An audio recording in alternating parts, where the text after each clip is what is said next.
How is your day today? John DCQR reporting from somewhere in Toronto, Canada. As you have heard recently, the American Federation of Labor and the Congress of Industrial Organizations support the Occupy Wall Street movement. I found a rather interesting article about their brief history. If this does not convince you that the Occupy movements are an astroturf movement funded by people the protesters claim to protest against and nothing, well, the article is called From Tunisia to Occupy Wall Street. Who is AFL-CIO Stuart Appelbaum by David Walsh. It was published on October 8, 2011. In a widely reproduced October 5th Seeking Energy Unions joined protests against Wall Street, the New York Times pointed prominently to the attitude and role of Stuart Appelbaum, president of Retail, Wholesale, and Department Store Union, RWDSU, in relation to the current Wall Street protests. Amplified, he Jude and leader of these labor movement. You know how the game works. Make the world think that this movement is run by communists, Masons, and Jews. But moving on. The Times first explained that Appelbaum, an influential leader in New York City, was in Tunisia last month advising the fledgling labor movement there when he received a flurry of phone calls and emails alerting him to the rumblings of something back home. So Appelbaum has connections to U.S. intelligence. More on that later. Thus alerted to the spreading protests, Mr. Appelbaum recalled asking a colleague over the phone to find out who was behind the Occupy Wall Street movement, a bunch of hippies or perhaps troublemakers, and whether the movement might quickly fade. We need to fan the flames a little more. Our employers want us to recreate America in their own image. The article went on to observe that this week several prominent unions made their first effort to join forces with Occupy Wall Street. The newspaper cites Appelbaum's comment, the labor movement needs to tap into the energy and learn from them. They are reaching a lot of people and exciting a lot of people that the labor movement has been struggling to reach for years. So U.S. intelligence is co-opting the movement. It was their creation in the first place. Read the Rand Institute study called Net War. As we had noted, the AFL-CIO officialdom is intervening in the Occupy Wall Street protests to prevent them to emerging as a mass movement independent of the Democratic Party and oriented towards socialism. Nothing terrifies the union leadership more than the thought of a working class revolt in the U.S. Here we go again with the class war amplifier. When the Times, equally anxious to see the political strangulation of the Occupy Wall Street movement, comes to write about the AFL-CIO and the Wall Street protests, the first name that comes up is Appelbaum's. Who, or it might perhaps be better phrased, what is Stuart Appelbaum? First, what was Mr. Appelbaum doing in Tunisia? The Times does not say, but the general outlines of the AFL-CIO intervention there are clear, based on the organization's history and recent activities. Just in case you missed what he just said, the role of the AFL-CIO is to remove competitors of big labor, which is something that big business and big government spend a considerable amount of money to do. Through outfits such as the American Institute of Free Labor Development, AIFLD, a joint effort of the AFL-CIO, the U.S. government and corporate executives, The American trade unions have been engaged for decades in pursuing the reactionary political aims of the U.S. ruling elite. Founded during the Cold War in 1961 under the tutelage of former AFL-CIO President George Meany, the AIFLD gave direct aid to U.S.-backed coups in Brazil, Argentina, and Chile. Was it Benito Mussolini that once said that fascism is reaction? As a side note, Mussolini was an avid reader of Marx and Lenin. Just a little food for thought. Under Meany's successor, Lane Kirkland, the AFLD stepped up its back in the right-wing unions in El Salvador, Guatemala, Honduras, and Nicaragua. At the same time, the Reagan administration increased its funding for the death squad regimes in Central America and the Contra seeking to overthrow the Sandinista government in Nicaragua. I'm not going into the duplicit dealings of the U.S. government in that affair. There is plenty of information about that. As a side note, one of Lane Kirkland's ancestors was on that Confederate ship that fired on Fort Sumter that started the American Civil War. Also, Kirkland is also part of a group of neo-Confederates that want to see the Southern Confederacy revived in America. If you're interested in the details, read the book Treason in America by Anton Chaikin. The AFL-CIO continues to run filthy operations around the world through such organizations as the American Center for International Labor Solidarity, ACILS, or a Solidarity Center, 96% funded by the U.S. government. The ACILS is a constituent element of the National Endowment for Democracy, a conduit for government funds that used to be funneled covertly from the CIA. Excuse me. The ACILS has been active in efforts to overthrow the Chavez regime in Venezuela, among other operations. The strange thing about the attempted coup against Chavez was that the coup failed too easily. After all, I remember an American newspaper quoting that Hugo Chavez was bragging the people I'll start again. After all, I remember an American newspaper quoting that Hugo Chavez bragging that people within the U.S. government gave Chavez ample warning about the coup attempt. There is also circumstantial evidence that Chavez is also one of the Cisneros family's henchmen. Chavez was hired in 1992 to attempt a military coup in Venezuela, which failed.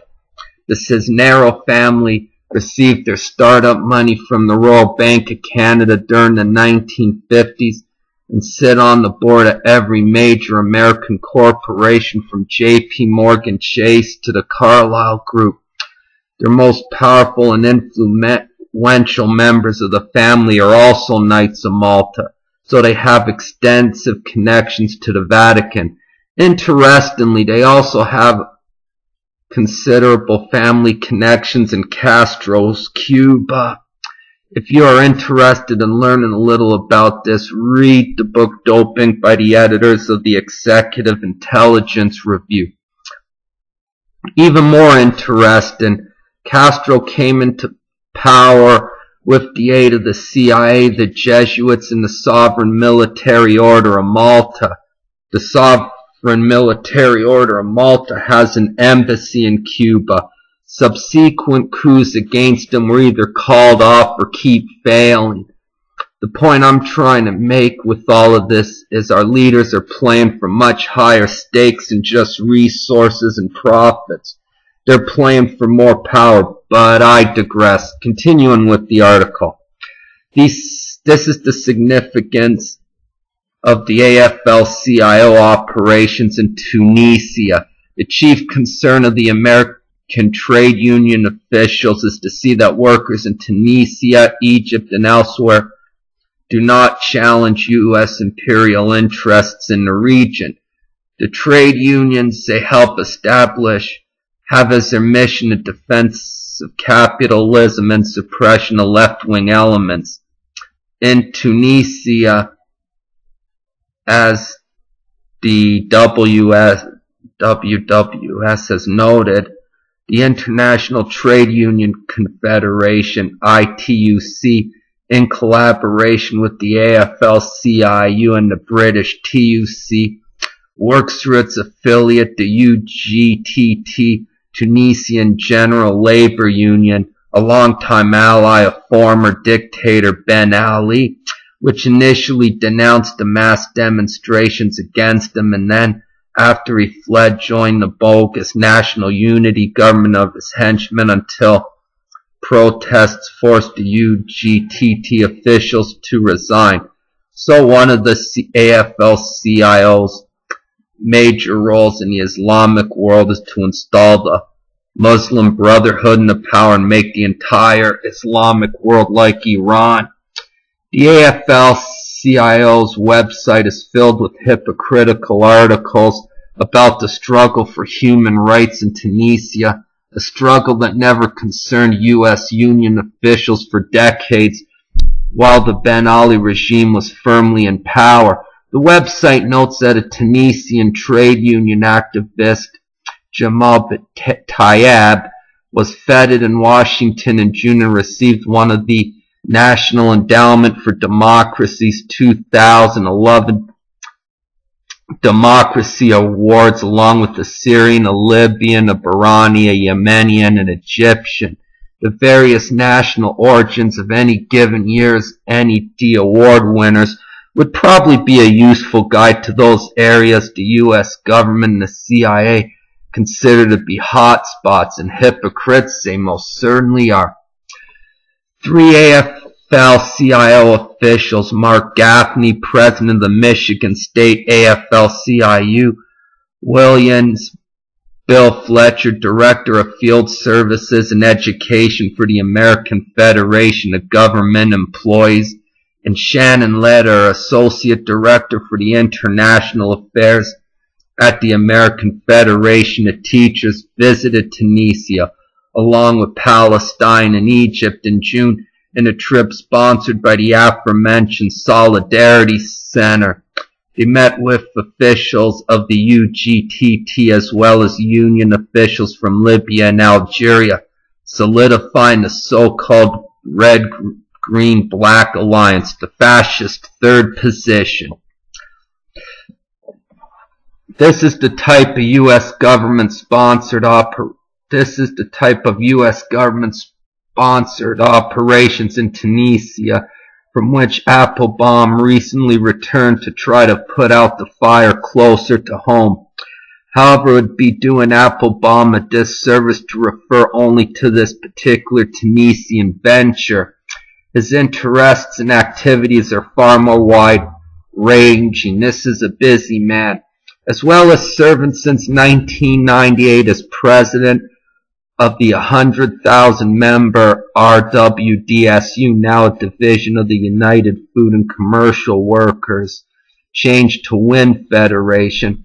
Appelbaum is president of the Jewish Labor Committee, a pro-Israeli lobby within the American trade unions. In this capacity, he regularly defends Zionist policy, although its moderate Labor Party version and denounces Palestinian resistance. He is also associated with Yemeni, the successor of the Labor Zionist Alliance. The labor organizations Appelbaum works for also supports the Palestinian cause as well. Machiavelli, here we come. Prior to the disaffiliation of the WUFCW from the AFL-CIO, Appelbaum functioned as a vice president of the National AFL-CIO and a member of the Federation's Executive Council from 1998 until 2005. He also currently serves as Vice President of the New York State AFL-CIO and the New York City Central Labor Council. He plays a prominent role in the Democratic Party, having served formerly as Chief House Counsel of the Democratic National Committee. Appelbaum was elected delegate to the 1996, 2000, 2004, and 2008 Democratic National Conventions and an alternate delegate to the 1992 Democratic National Convention. In 2008, he served as a member of the Electoral College as an Obama elector from New York. Anyone who believes that the Occupy movement is solely a communist plot really needs to get their heads examined. That's what I said. Now moving on with the article. The RWDSU president also finds time to sit on the board of trustees of Freedom House, a Washington, D.C. institution most closely associated with CIA-directed anti-communist propaganda during the Cold War against the Soviet Union and other Stalinist regimes. Noam Chomsky and Edward S. Herman, in their Manufacturing Consent 1988, noted Freedom House's interlocks with various ultra-right outfits and U.S. government bodies such as Radio Free Europe and the CIA. It has long served, they wrote, as a virtual propaganda arm of the government and the international right wing. Noam Chomsky is also supportive of the Occupy movements worldwide. Oh, the delectable irony. Appelbaum sits on Freedom House board with a variety of right-wing academics, trade union officials, and assorted U.S. government operatives, past and present, including Kenneth Edelman, formerly an assistant to Secretary of Defense Donald Rumsfeld under Gerald Ford, and later a member of the Defense Policy Board. Another Freedom House trustee is Diane Villiers Negroponte, wife of John Negroponte, ambassador to Honduras during the 1980s, who played a key role in supplying and supervising the CIA-backed Contra mercenaries who were based in that country and whose operations claimed 50,000 lives. Joan Negroponte is probably a Knight of Malta as well, but moving on. Another member of the board is Dr. Paula J. Dobriansky, Undersecretary of State for Democracy and Global Affairs from 2001 to 2009. Dobriansky belongs to the Leadership Council, the Foundation for the Defense of Democracies, an ultra-right think tank set up after 9/11 to combat Islamic fundamentalism. Dobriansky hobnobs in the FDD with billionaire Steve Forbes, right-wing journalist Bill Kristol, former FBI Director Louis J. Freeh, and a member of Opus Dei, I might add, Senator Joseph Lieberman, former House Speaker Newt Gingrich, former National Security Advisor Robert Bud McFarlane, the guy that set up Jonathan J. Pollard, convicted for his part in the Iraq-Contra scandal, and former CIA Director James Woolsey, and he's a Knight of Malta as well. These are deeply reactionary and sinister circles in which Appelbaum lives and breathes. What he brings to the Occupy Wall Street protest is a ferocious hostility to the working class and to socialism. I don't quite believe that, but moving on. AFL-CIO officials such as this should be driven out of the protest as the agents of big business and political reaction that they are. But you know that'll never happen, Mr. Walsh. I'm out of here. See you when I see you again.